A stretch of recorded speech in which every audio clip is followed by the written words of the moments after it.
So the last thing we're going to talk about are the challenges of Saratoga. What is it about the Saratoga meet that makes it different from other meets? Or is there anything about the Saratoga meet that makes it different from other meets? And if so, are there risk factors associated with that may be contributing to injury? And if so, is there something we can do about that? What kind of interventions might we be able to do? So let's start out.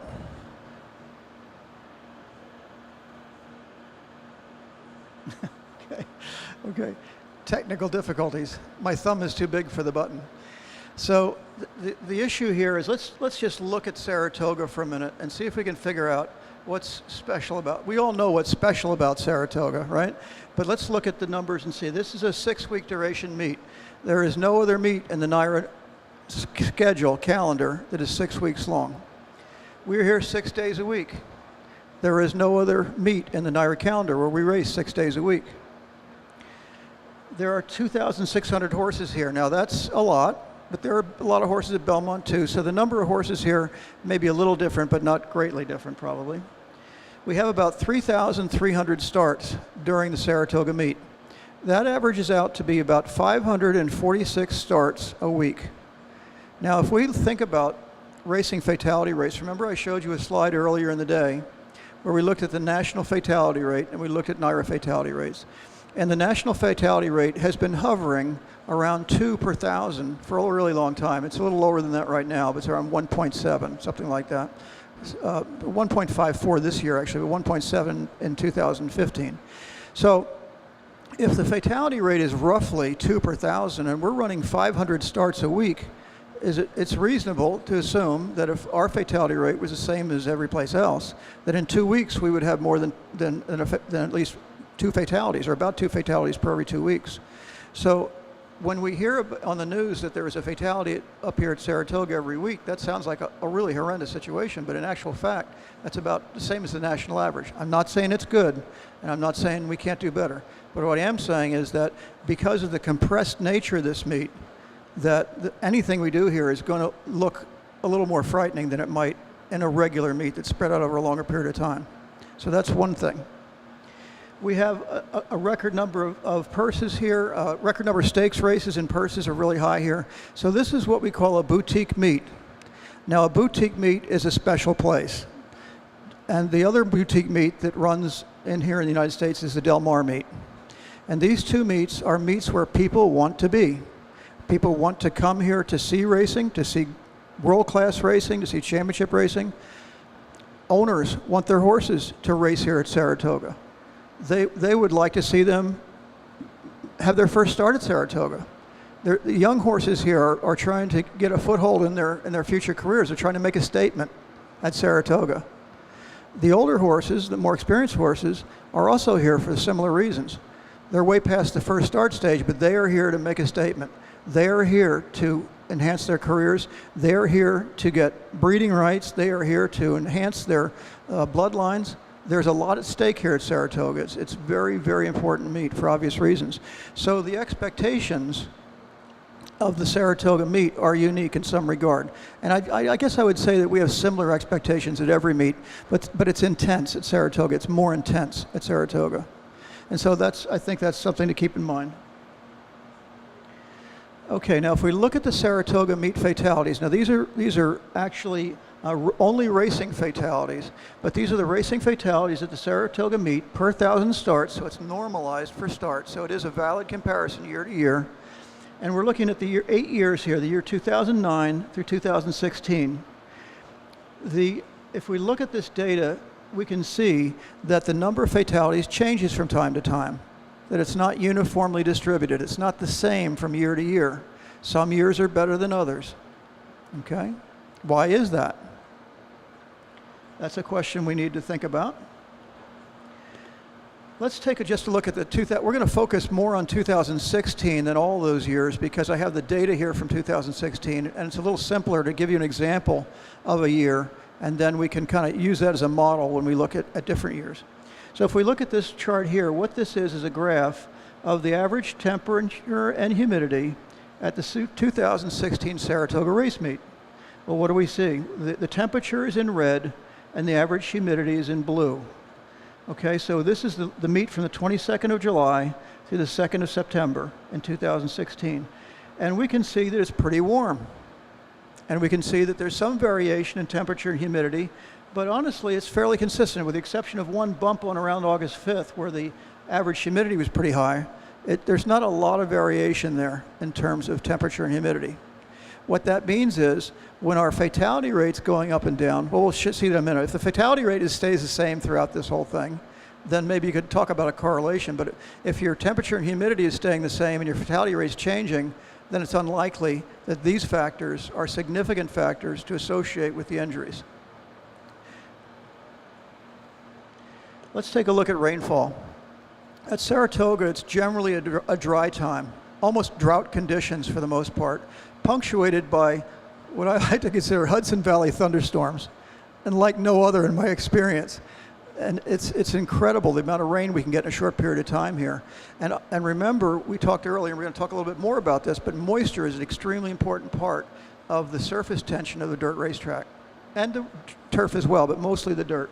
So the blue lines on this chart here represent fatalities, and the y-axis you'll see 0, 1, 2, etc. So if we have 2 fatalities, you have a tall blue line on the same day. If you have 1 fatality, it's a 1.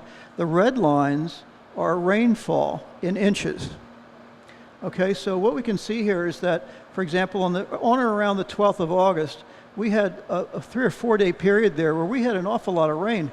We had more than 5 inches of rain, almost 6 inches of rain in 2 days during that period of time. And if we look over here, we can see there was another little burst of rain activity, but notice that there is no really tight correlation between fatalities and rainfall. In other words, the two are not necessarily connected. We have rainfalls where there are no fatalities, we had rainfall when there were fatalities. So it gets a little difficult to create correlations when we don't have that consistency again in the data. Okay, so if we look at this chart looks at some racetrack parameters of the main track at Saratoga in 2016. And I'm sorry, 13 through 16. Now, one of the things that we do, one of the indices that we measure on the racetrack is moisture content. There are 7 places around the racetrack where samples are taken, and these samples are measured for moisture content in terms of percent mass of the sample. So basically, you take a sample size, a fixed sample size of dirt, and you extract all the moisture out of it, and that's your percent of moisture in that sample. So if we look at, and we also chart here the number of rainfall events, and then finally, over in the end, we have the total rainfall in inches. So if we look across the chart from 2013 through 2016, we can see that the average moisture content of the racetrack varied between 9.7 and 12% moisture. Now that's not a lot, there's some variation. If you look at the rainfall events in between 2013 and 2016, you can see that we had 1 event in 2013, 3 in 14, 2 in 15, and 4 in 16. So we had a lot more rainfall events in 2016. If you look at the last column, the total rainfall in inches in 2013 was 0.67 inches. That's about a ½ an inch of rain through the whole meet. That's pretty much a drought condition, okay? If you look down at 2016, we had almost 9 inches of rain in 6 weeks. That's a real big difference. So what's interesting about this chart in particular is if you look at 2015 and 2016, in 2015 we had 2 inches of rain. In 2016 we had 9 inches of rain. That's an enormous difference. But if you look at the track moisture content, the track moisture content varied only a very small amount, from 11.6 to 12%. Basically no difference. So what does that mean? What that means is that the racetrack maintenance protocols being used during those periods were able to normalize that racetrack and keep it consistent when the rainfall was enormously different. So that's a tribute to good track management when you don't have big variations in the moisture content of the track. Anything that's consistent is good in that regard. Okay, track moisture content. Would you be surprised if I told you that on a sunny day at Saratoga we put 63,000 gallons of water on that racetrack in a day? Would that surprise you, or is that not a surprise? If you look at that picture on the slide there, would it surprise you to know that that's really Coors Light that we're spreading on the racetrack and not water? It would surprise me. I think it's water. But I want to tell you something. I'd like to think that I learned something every single day. And I was introducing another Cornell staff member to Saratoga racetrack over the weekend. She and her 3-year-old son, we were touring the racetrack and showing her around. And she said to me, she said, "What's in that truck? Is it really Coors Light in that truck?" And I have to tell you, I never thought about that. I never give it a moment's thought. Just goes to show how when people are unfamiliar with racing, they could come here and see some things and ask you some very interesting questions. But anyway, in order to keep that moisture content the same and consistent, there's a lot of track maintenance that has to go on every day. Okay, now this is a very important slide here. This is a really important slide here. Now what this is, we're not going to look from 2009 through 2016. Now we're going to drill down into the Saratoga meet of 2016 all by itself. Okay, I'm sorry, forgive me. This is 2009 through 16, but we're not looking at year-to-year comparisons here. We're looking at week-to-week comparisons throughout the meet to see if it's consistent or not. So the first column, over on the left-hand side, we have percent of total equine fatalities. It means racing, training, and non-exercise, everything. And then that goes from 0% up to about 25%. Across the bottom there, we have pre-meet. Pre-meet means from January 1 to July, middle of July when we open the meet, okay? So that's basically about roughly 7 months is the pre-meet period, okay? And then we have every week of the meet, week 1, 2, 3, 4, 5, 6, by themselves. And then at the end, we have post-meet. That means from Labor Day through November, when horses are still here. So when we think about that, there's a long time. We have a big number there on pre-meet, a big number. We've got about 17% of the fatalities occurred before the meet even starts. That's a long time. That's 7 months. And then at the end here, we also have about 8% occur after the meet's over. Okay, so that's just the end of that. So again, no, pre-meet starts in January. See, we're talking about annual figures. No, I know you're not here. Somebody's here. Some people are here. Well, no, it's okay. Fair enough. Fair enough. Fair enough. There's not horses running out there, but let's just say we're going to throw that out in a minute. Watch what happens in the next slide. I'm just saying that if we just count from January on, whether you're here or not, if we include those months. Yeah. Right. Right.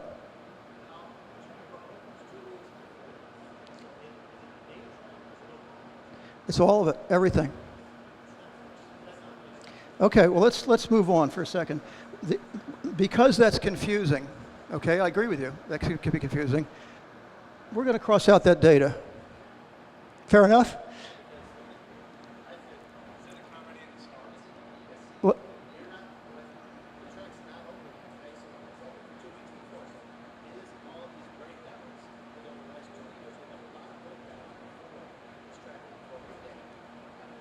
Yep. Right. I understand. Well, let's just go on. So what I wanted to do is I wanted to show you that if we take out the pre-meet fatalities and the post-meet fatalities and we just look at the meet itself, what we have in the 6 weeks of the Saratoga meet from 2009 through 2016. And I'll grant your point about the pre-meet. That's for sure. That's an odd one. You know, it's really unfair to calculate this all together in the same way. And that's why I want to just focus on these 6 weeks here. So if we look at these 6 weeks, and if we divide them up into, if you just look at that chart, the little whiskers that you see on those bars are standard error bars. And what that means is when you take a lot of pieces of information, you put it in one group, the amount of variability in the data is reflected by the height of those bars. So while it's not statistically accurate to do this kind of off the cuff, but if you look at those little bars, if there's a lot of overlap between the bars, that means there's no significant difference between the two. If the bars do not overlap, it means there is a significant difference between the numbers. So that's how we have to be a little bit careful how we interpret numbers. But if you look at this, the first 2 weeks account for 47, almost 50% of all the fatalities happen in the first 2 weeks of the meet from 2009 through 2016, okay? If you look at weeks 4 and 5, 43% of the fatalities occur in the last 2 weeks of the meet. And in the middle of the meet, that's about 10%, okay? So, yes.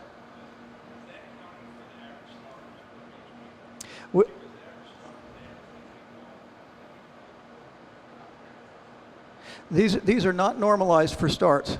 Okay, these are numbers of fatalities in a given period of time. So they're not normalized for starts. But what I'm saying is that it's pretty clear to me that, again, there's not a random distribution of fatalities. Now, is it due to a variation in the number of starts? Are you telling me that the number of starts in week 3 and 4 is significantly different than the number of starts 1 and 2 and 5 and 6? How different is it?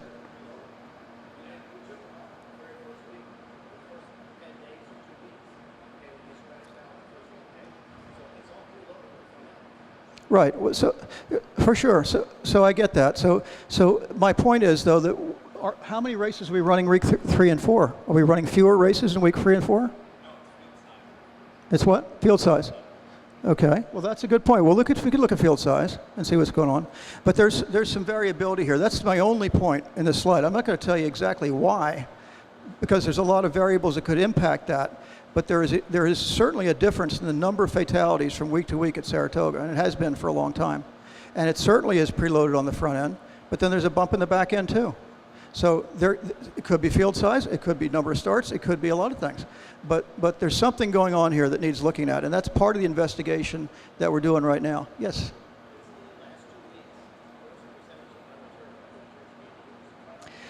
Right, I think that's exactly a good point. Now, see, we know that the turf, once the turf has been used, it's never the same again.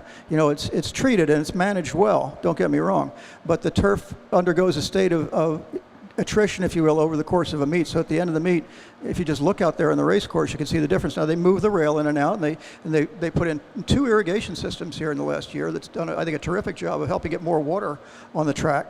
Because in years past you couldn't do that as well, because the water pressure in Saratoga, the city pressure water wasn't all that great. They put in an auxiliary pump to get the pressure up, and we used to have to take pipes and lay them all around there to irrigate those tracks, and you couldn't.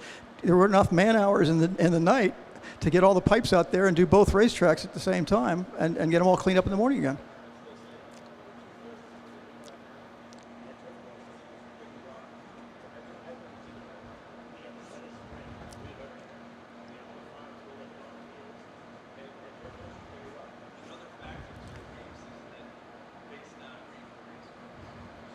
Right. No, there's no way that a horse that races the first 2 weeks is going to race in the second 2 weeks, but they could race theoretically in the last 2 weeks. So again, please keep in mind that a lot of this data right now is being looked at, but I'm not going to give you an answer when we don't have all the facts. But I'm telling you, these are very important things, and we will have these facts, and we will be able to draw some very accurate conclusions shortly when we get all the information analyzed. But it takes time to do that. But I appreciate your comments about the many factors that are involved in doing this. But we can look at a lot of this and measure these things, the number of starters, the number of repeat starters, and all that. It's not going to be hard to find out. Stuff. Yep.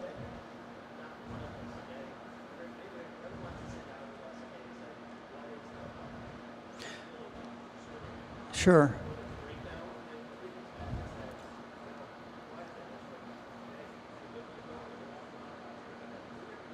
No.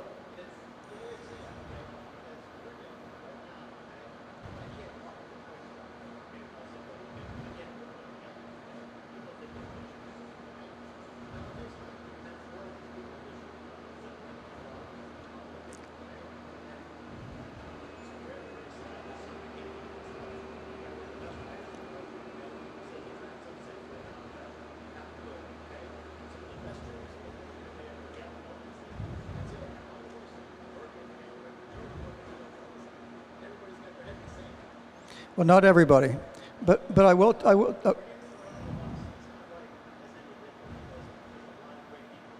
Absolutely so. I don't disagree with you at all. I absolutely agree with you. And I can tell you that all these factors are being looked at. Trainers are being interviewed. Trainers are being asked their opinion. Trainers are being talked about these injuries. And maybe you haven't been interviewed yet, but they are being looked at and they are being talked about. People that have fatalities, we go through this process I talked to you about earlier, that safety review board process.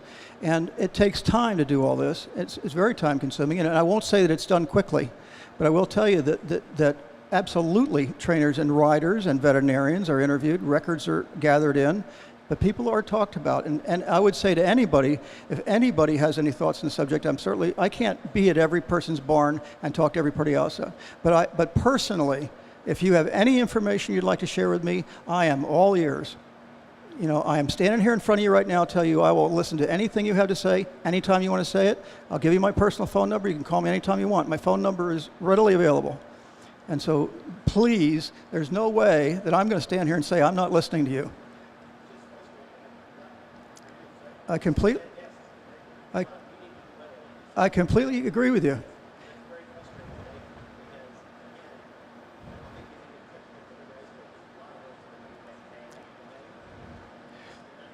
I completely get that, and the numbers are not wrong. The interpretation of the numbers is open to some discussion, and I'm all ears. We'll talk about this privately. But I'm telling you that I am here to listen to you. Let me be really, really clear about that. I am here to listen to you and anybody that can help sort this out. You know, I've got a very good idea about what's going on around here. I'm not prepared to talk about it yet because I never do that. I do an investigation. When the investigation is over, I'll give you a report. I'm not going to do anything other than that. That's just the way I do business. Now, with that said, please don't think that you are somehow excluded from this process. That's not true at all.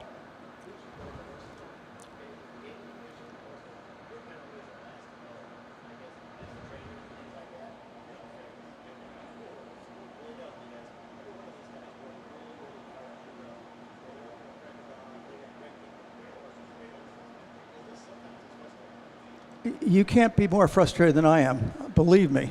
This is my job. This is my job, Jim. And if you think this doesn't affect me personally, you're sadly mistaken. So I'm telling you that we're moving as forward as best we can, and I am all ears. So what I'm trying to do here is share information with you now that we have, that I can give you preliminary information about the context of the experiences we're having right now. I'm not going to talk about 2017. Because it's premature to do that. If you ever had a chance to look at the task force report we did from Aqueduct in 2012, you can go online and read it. And if you think we don't do a thorough job, I'll challenge you to that. Well, we're not going to do anything less here. We will sort this out, I promise you that. But I'm not going to do it off the cuff. I'm not going to do it without a complete review of the circumstances surrounding it. And that certainly includes talking to trainers. But I was a surgeon for 38 years before I came to this job, and believe me, I know what time you go to work in the morning. I know how you employ people. I know how much you care, and I'm not the guy saying that this is anybody's fault. I am not a blame guy. I am telling you, we are here to figure it out and fix it, okay? That's exactly what's going on here. So let there be no doubt about that. Okay, so there's some variation in the meat here that we need to address. That it's not a normal distribution of numbers. There's something going on here, okay? And it's not just 17. It's been going on for 8 years, okay? Now, there may be something very different about this meat. There may well be something very different about this meat, but right now we just don't have all the data in place to really make a comment about it. And the main reason for that is that there is so much media scrutiny on this issue right now. We are not going to take a misstep here, and nobody's going to thrown under the bus. We're going to get this right, and that's why we're waiting, okay? So be patient about this, but you'll get your answers. I promise you that. Okay, 564 starts a week. We talked about that a little bit. That's a lot of starts. If you're doing that 6 days a week, that's a lot of activity. Also, I will say that, to your point, John, in terms of James, rather, the turf business, we have a trend towards writing more turf races as time is going on. We're racing more on the turf. Turfs are popular venue. People like to bet on turf races. I get that. There's a price you pay when you use that turf track as much as we are. And I believe that NYRA is honestly doing, I think Glenn Kozak is a terrific worker. He's doing everything they can to keep up with this. But, you know, there are times when whatever interventions you are working with or designed, whatever, these interventions can be, it can be a challenge to keep up with Mother Nature or to keep up with the commercial pressures or to keep up with any of these other risk factors we talked about. We can introduce protective factors, and racetrack maintenance, watering, all this is all part of that. But sometimes we can be, shall I say, overwhelmed, or that the other pressures that are working against us are difficult to manage. But I think I showed you how in 2015 and 16, for example, they did a phenomenal job of managing the moisture content in that racetrack. So let's talk about Saratoga Dirt Racetrack. There are a number of properties about a racetrack that enter into this discussion. And one of them is the design of the racetrack. This is a 1.1 track. It's called a shallow sand oval. Okay, it's mostly a sand racetrack. The composition is made up of sand, silt, and clay, and it has a limestone base. That doesn't mean there's rocks under there. It means that it's a ground surface, much like a harness track. If any of you ever gone across the street to see a harness race, that's a lot what the base of this racetrack looks like. It's ground limestone, finely ground limestone. And it's put out there very smoothly, and they use ground penetrating radar through the cushion to examine that to make sure that it's smooth and all. So they do a really good job of that. The average moisture content of that track is between 9 and 12%, and the season of use is between July and September. That's about it. You know, that track's only open for that period of time, and those are the parameters for moisture that we try to maintain the track. We don't have the ability, I've been working for years with Mick Peterson on this, we don't yet have the ability to say that for any given day, 9% is great, 10% is great, 11% is better than 9. We don't know that. We know that if you get up around 15 or 20, you're swimming out there. We know that's bad. We know that if we have no moisture out there, it's like a beach.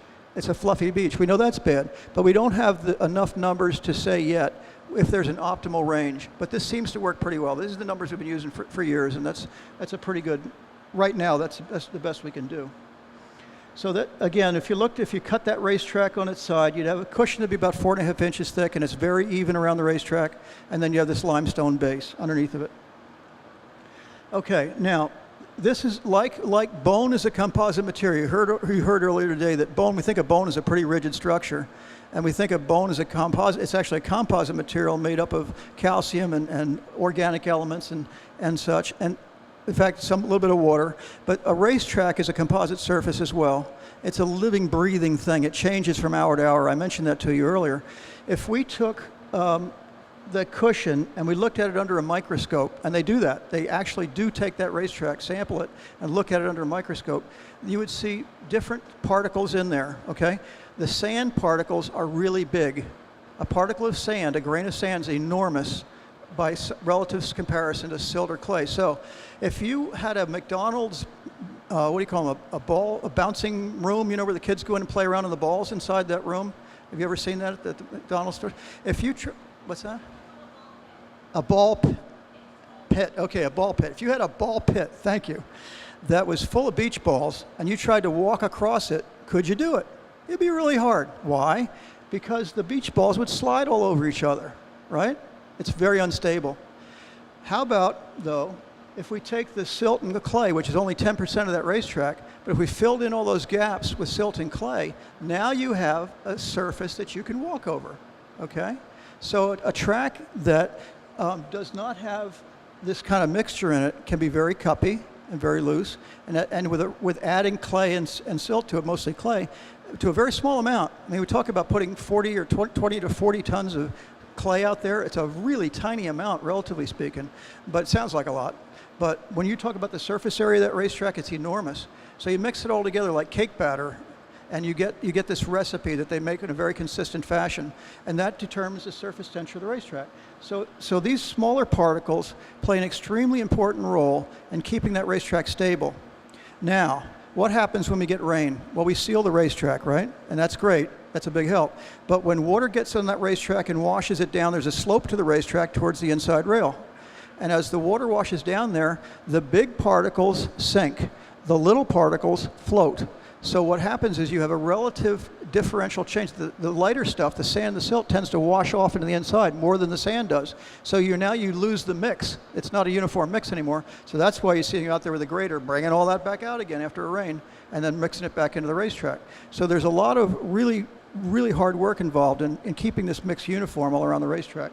But that's, in a nutshell, that's like, you know, track maintenance 101. I'm no track maintenance guy. I'm the wrong guy to be telling you this, but I'll tell you, that's my best understanding to simplify it so I can understand it and hopefully share it with you so it makes some sense to you. When somebody says they're putting 20 tons of clay out there, you got some idea about why they're doing that. They're not building a new racetrack. They're just trying to keep this racetrack in parameters, okay? That's what's going on.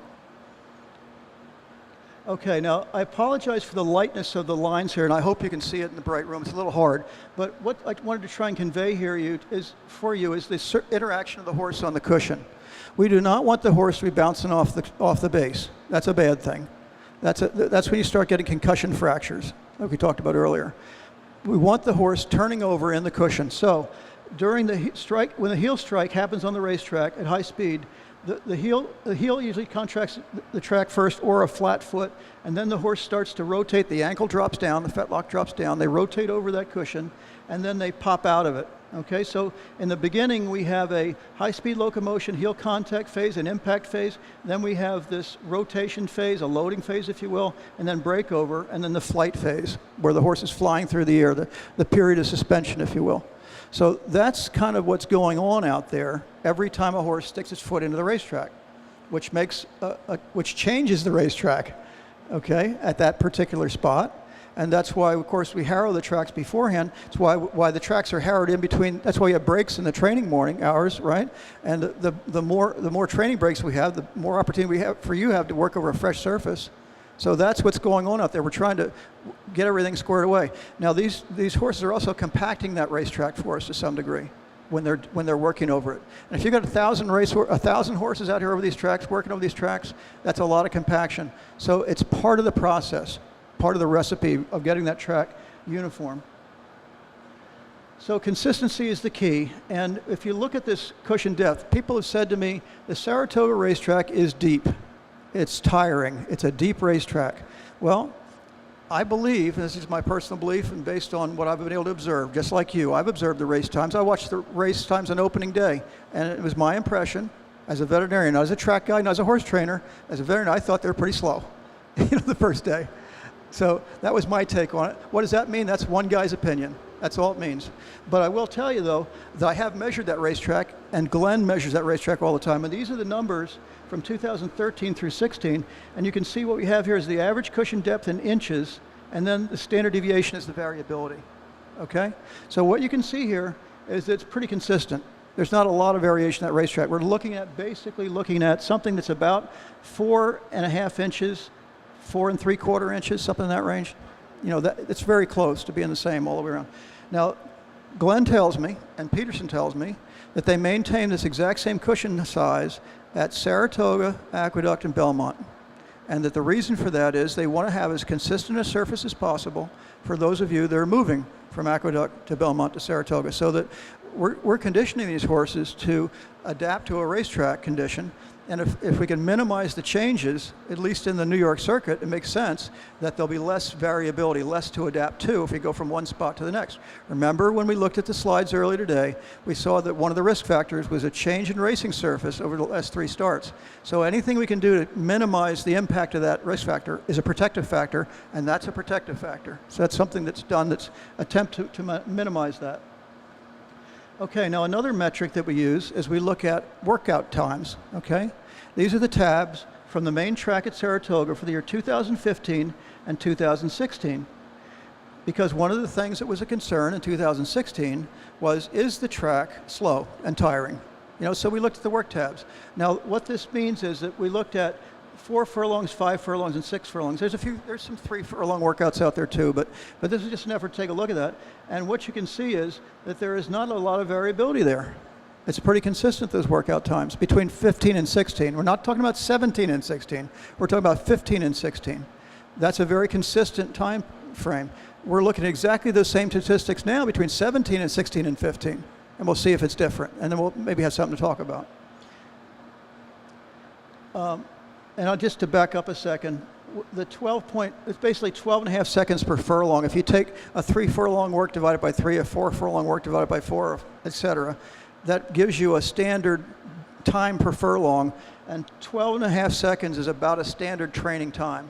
Okay, that's not, the racing times are a little faster than that, of course, but it's not a bad estimate of what's going on out there in the training time. So that's a pretty consistent piece of information. Now, what about the Oklahoma training track? You mentioned a little earlier, James, that you train over there at Oklahoma. And the Oklahoma training track is a 1-mile track. It's a little smaller. It's a little more narrow. It's what they call a false base oval. I didn't know what that means. Peterson explained this to me. The false base oval is a track where they don't really have a separate limestone base and a cushion. That track is just a compacted dirt track over many, many years. And so there is kind of a base there, but it's not it's made out of clay and existing ground. It doesn't drain as well as the limestone-based tracks do. The limestone-based tracks are designed to let water pass through them, as opposed to a hard-packed clay surface or a soil surface. So it's a slightly different composition. The moisture content is the same, the cushion depth is the same, and the season of use is different. It's obviously different. So it starts in April pretty much, and Glenn tells me that in April there are maybe 500 horses here, something like that, 500 to 700. He said by June 1st there's 1,000 horses on the racetrack. So that's a point where I'm interested in very much, because to me that's a point where we might talk about how you might do something different. So that's a compacted racetrack. It's different. The fatality rate in the early part of this meet was by far more common on the main track than the Oklahoma track. I'm sure we are looking at that. We will investigate that. But I can tell you that last year, for example, as you'll see in a minute, there's a pretty even distribution between training and racing fatalities. Slightly different this year.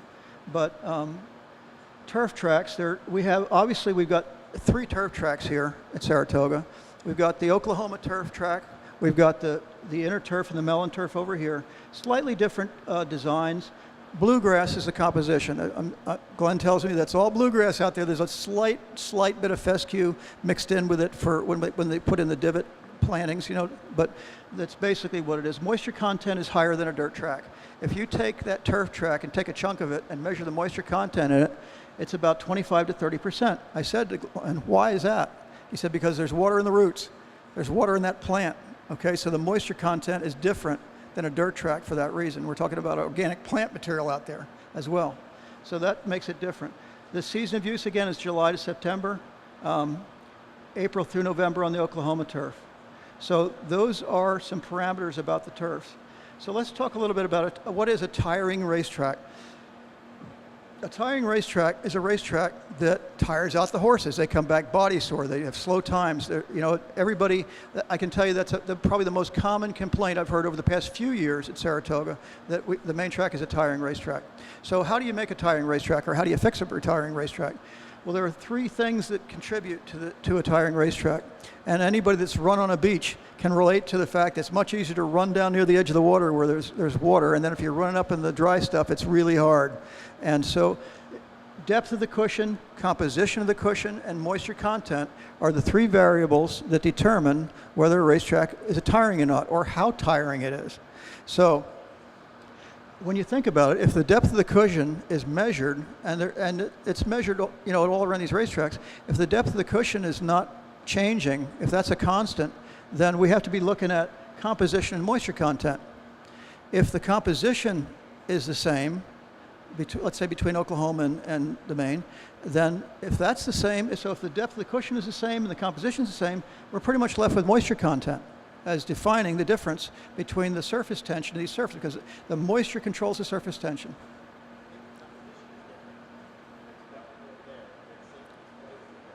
Yeah, the color of the material may be a difference. We're going to be looking at that, but also the color of the material changes with moisture content. And also it changes with shade. The shade is different, the pattern of sunlight distribution is different, the watering policies are different, the maintenances are different. So there's a lot going on here that can contribute to differences here. There's 2 breaks over there, there's 1 break over here. I'm not sure how much water they put on that track. We're going to be looking at all this stuff. But these are the variables. The answer is in here. We don't have to go any farther to figure that out. If we're talking about why is this track not tiring and that one is, or vice versa, that's the answer. And we can look at workout times and get a lot of good ideas about relative change over time with these variables. The hole in the racetrack.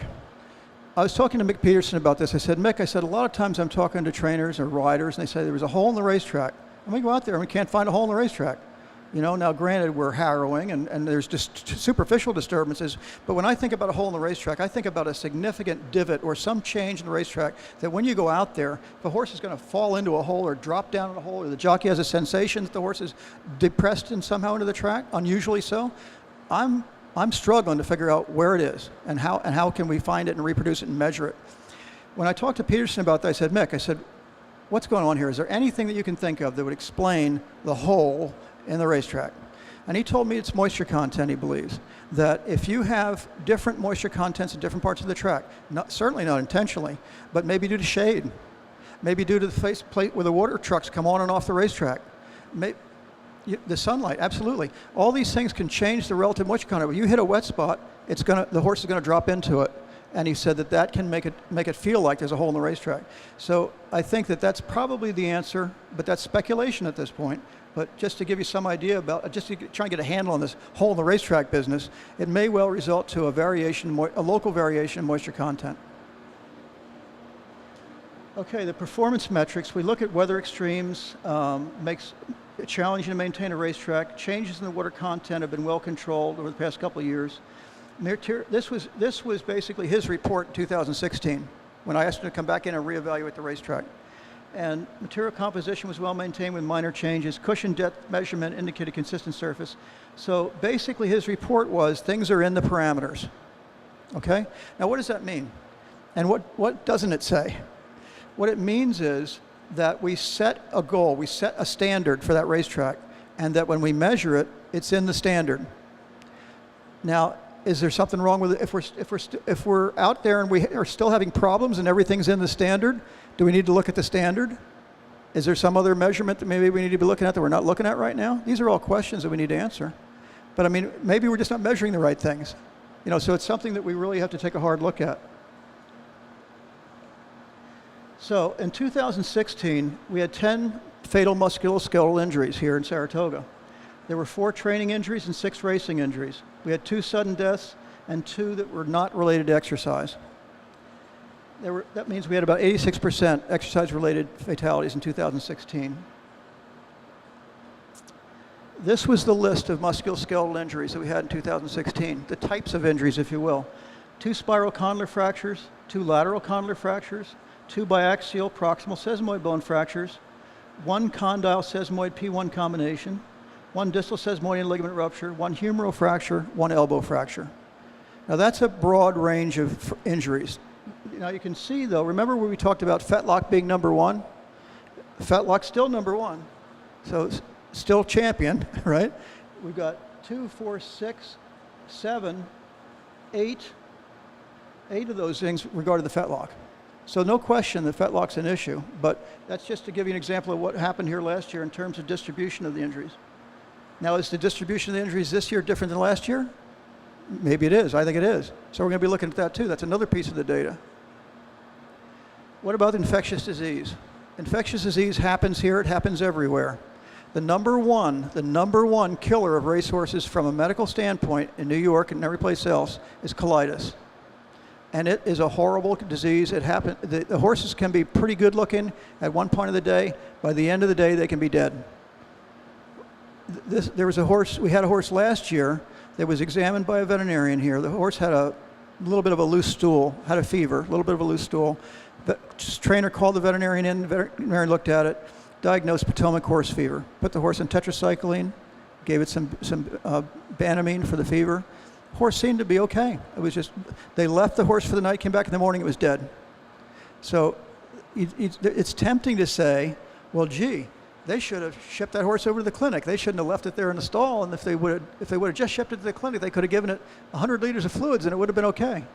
This year, we had a horse diagnosed with a diarrhea. They sent it right over to the clinic next door. They gave it every possible treatment you could do. They consulted with Tom Divers, one of the most knowledgeable and impressive veterinarians in the world in medicine. That horse was dead in 24 hours. So no, there's no simple answer to this. This is a disease. What happens is that they have a toxin that's released from the gut, spreads into the bloodstream, and it kills them really, really fast. So it's a horrible disease, and thank God it doesn't happen more often. But this is the main reason why we want to be very careful about biosecurity at our racetracks. We have to watch, we got to keep horses isolated. We got to make sure they get immediate veterinary care if these horses get sick. We got to make sure that our buckets are used separately and cleaned and disinfected. We got to make sure the stalls are cleaned and disinfected. Really, really critical because if you don't do that, instead of one horse dying, you get a handful of horses dying, and it can be really a nightmare. I mean, so it's really, really important. But I think, and to credit to everybody, you and everybody, this is an extremely rare event. but we have had one in the past 2 years each. Sudden death. Last year we had 2 horses that died after training. Both were after training, not during a race. Both horses were, by all accounts, healthy. Necropsy examination was totally normal. And as I mentioned earlier, we kind of get backed into this idea that, well, if we can't find anything, we're going to presume that it was a cardiac arrhythmia that killed this horse, right? And that's what we call a tentative diagnosis, an open diagnosis. We don't really know for sure. But I can tell you that one of the things that I thought was important back in 2014, I started doing a survey because I thought, well, maybe we should look at cardiac arrhythmias in resting thoroughbreds here in New York, because if there was a group of horses out there that were having atrial fibrillation, for example, at rest, that maybe those horses would be more vulnerable to having a heart attack out on the racetrack. So we started looking at them. Now, it's been a slow process, and I would appreciate it if some veterinarian from the Gaming Commission comes to your barn and says, can I please do an EKG survey on your horses, that you say, sure, come on in, we'll hold a horse for you, and you can do that. But we're still accumulating data. We've only got a couple of hundred horses so far. But one of the horses that, forgive me, we'll come back to that. I'm sorry. So I want to just say one other thing. We do have accidents here sometimes as another cause of death. And we had one last year. It was a tragic situation. It was a young filly, came up from Kentucky. And this racetrack is the only racetrack that I'm aware of where horses come into such close proximity with golf carts and fans and horse vans and people walking and vehicular traffic. Gate number 6 over here at the back of the racetrack is the busiest gate in this racetrack, and it's just incredible the amount of traffic that's over there. And you've got horses walking from the bridle path, you know, from the paddock back to the assembly barn. You got horses going to the test barn. You got horses from assembly barn over to the paddock. And there's a lot of stimulation for these horses. And this 2-year-old filly had 2 attendants with her. She was walking from her trainer was up from Kentucky. He was worried about not making the 45-minute time limit to get to the assembly barn. He sent this horse over early with 2 attendants, and as he was walking up towards the test barn, a race came around the track in the other direction. And this filly got upset, reared up in the air, and these 2 guys did their best to control her. She flipped over backwards and fractured her skull. So, I mean, that's just a plain old tragedy, you know, when something like that happens. So, you know, one of the things that we talked about doing was could at least maybe the attendants at the stable gate 6 there, do a woe back on any horse traffic when a race is in place. You know, that's not a lot of time. It's 2 minutes at the most, right? You know, just hold them up, woe back until the race is over, and then control the vehicular traffic, and maybe we can reduce the chances of that happening again. But that's just another example of some of the very unusual things that can happen, but it's a fatality, and it goes on the list. So this is a look at exercise injuries again. Main track 5, Oklahoma 2, inner track 1, steeplechase race, and the Mellon turf track 2. So again, turf, dirt, you know, and Oklahoma versus Maine, there were some differences. The problem with this kind of thing, though, is these are really low numbers. And when you have little tiny numbers like that, there can be a lot of variation. It makes it hard to draw conclusions. That's why we have to look at years' worth of data to try and get meaningful numbers.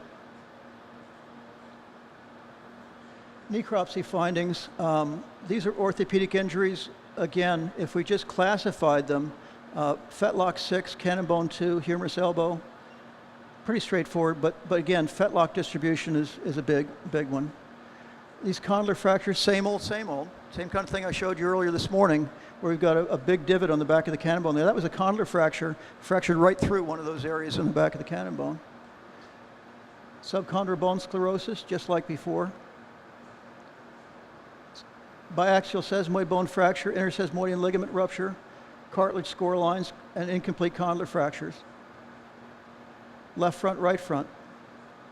Same old. You know, it's the same kind of thing, the same pattern over and over again. This is just to look at this fetlock failure business. A disruption of any component, whether it's the body of the suspensory ligament, or it's the sesamoid bones themselves, or if it's the distal sesamoidian ligaments, any of these structures, if any of them are damaged, the ankle falls apart and becomes dislocated many times. It's a really horrible injury. But this recurs of tension. We have tension on those sesamoids. When that ankle drops down, remember we talked about it rotating through the racetrack and then the body rotates over it and pulls out? We've got tension on the top and the bottom of those sesamoids from those ligaments, and it literally pulls the bone apart when it breaks. More than 50% of these injuries are associated with this repetitive cyclic loading that represents hyperextension of the fetlock joint. Again, it's all about the fetlock joint. And these are the changes that predispose horses' injuries. Now, we had a great look with a CAT scan at these bones, but again, here's the same thing. We can see that really compact bone. There was a horse that broke sesamoids, and here's an example of the compaction of the bone. That's from the opposite leg, incidentally. That's not the fractured bone, that's the other leg. Again, a biaxial sesamoid bone fracture. Distal Sesamoidian ligament rupture associated with severe degenerative change in the cartilage of the cannon bone. This was a very strange case. This was a horse that was racing out on, I believe this was a dirt race, but this horse actually, whether it clipped heels or whatever, halfway pulled the shoe off of one foot, and the medial branch was bent down at about a 30-degree angle, and it continued to race with that shoe at that angle, and placed what we call unphysiologic loading on that fetlock joint, and tore these sesamoidian ligaments over here, you see on the left. Now that's a really crazy situation, but that's an oddball. I mentioned to you earlier that we were doing this EKG survey of horses here at NYRA, and this was a horse that died of a reported cardiovascular sudden death here at Saratoga. I had done an EKG in this horse a week before this happened, and that's his EKG right there, and it's normal. So my point is, yeah, we're doing this survey to see if we can identify horses with arrhythmias, but a normal horse can go out there and have a heart attack, and we have no way to see it coming. It's unbelievable. I mean, that's depressing. You know, I looked at him 1 week beforehand, he goes out and he breezes and he drops over dead. So don't think that wasn't a kick in the butt. So that, you know, it just goes to show that as much as we can do, there's still things here that we can't control for. Medication. Did medication have a role in the fatalities in 2016? I would say no. We had no indication whatsoever that medication played a role in any of the fatalities in 2016. Individual risk factors, 3 years old and older, did not race as a 2-year-old, track change in the last 3 starts. Those were the top ones, the most common ones among these horses. But you've heard this story before, but those are the things that were in play here. So this is kind of a summary slide I'd like to leave you with. We've got just a couple more quick ones, but the idea is that when we look at the Saratoga meet, what is it about the Saratoga meet? Are there differences between Saratoga and other meets? First of all, where there's layers of risk. Remember how we talked about you have risk factors are cumulative. The more risk factors you have in play, the higher the risk goes. Shortage of horses. Saratoga is not immune to the idea that we're short on horses around here in the United States. You know, the racing office has a hard time filling all these races. We're racing 6 days a week, and that's a piece of it, I believe. But that's one part of it. You know, the shortage of horses in America is putting an unusual amount of pressure to enter, to fill these races. That's one part of it. Individual horse risk factors. We talked about that. Every horse is different, but a lot of these horses are getting hurt, have individual risk factors that come into play in the situation. Racing surface risk factors. The racetrack can change from time to time. Is there something different about this track than it was a year ago, this main track out here? Likely so. We're looking at it. We'll figure it out. But I mean, it changes every year to some degree. There's enormous effort to make it consistent. But sometimes things go off the rails. We don't know why all the time. But we're going to figure it out, and we'll take care of it. You know, we'll come up with a plan and do something about it. But that's the thing. The boutique meet, we have a changing racing surface. We can't change that. We can try and make it as consistent as we can, but it's almost like a fixed factor. The extraordinary purse structure and stage schedule, we don't want to change that. That's a fixed factor. Okay? Compressed time frame, maybe we can do something about that. There's some real pushback about racing 5 days here instead of 6. There's some real logistic and financial consequences to that, enormous challenges. But maybe that's a possibility to spread things out a little bit. Might be helpful. Take some of the pressure off. Unique owner expectations. Owners have unique expectations about the Saratoga meet, and that impacts the decisions you make, the planning that you do, the veterinary treatment that's performed, the maintenance of the racetrack. The whole thing has something to do with the fact that owners want to be here. They want to race here. They want to be successful here. And just as an example, I was talking to a couple of trainers, your colleagues, the other day over at the Oklahoma track, and we were talking about first-time starters. And we were talking about some research that I'm doing. I shared a little bit with you this morning about high-speed furlongs to the first start. And I was saying to them, it's a puzzle to me a little bit because it's not intuitive to me We have another piece of data that show that horses that start a little bit earlier are a little bit more at risk than if they start a little bit later, like within a very narrow window of only about 10 weeks in that 2-year-old year. And these fellas shared some information with me that I thought was particularly insightful. They said, Doc, New York is a little different than other places. I said, okay, tell me about it. And they said, there's an awful lot of competitive pressure in New York that we don't feel everywhere else as much. And I said, okay. And he said, particularly with regard to first-time starters. I said, tell me about that. And he said, well, he said, again, the business model, the way things are set up, the expectations of ownership, says, when you bring a young horse here to make a first start at Saratoga, he's not coming here, or she's not coming here for a practice race. You know, she's coming here to win that first start. And so those horses oftentimes are conditioned in such a way that they're in Breeders' Cup form for their first race at Saratoga.